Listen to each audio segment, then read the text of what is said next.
C'est une nouvelle étape dans le procès contre les sénateurs à vie et ancien président de la République, Joseph Kabila, poursuivi pour participation à un mouvement insurrectionnel et commission de plusieurs crimes dans le nord et sud Kivu sous occupation des rebelles du M23 AFC. Ce jeudi, la Haute Cour militaire a projeté les interviews en anglais et le récent discours de l'accusé sur la situation sécuritaire dans l'est du pays.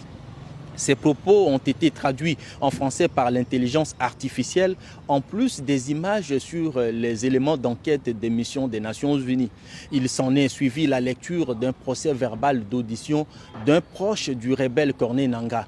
Selon ses proches, Joseph Kabila aurait participé à une conversation avec Corneille Nangaa pour évoquer un complot avec le Rwanda dans le but d'assassiner le président Félix Tshisekedi.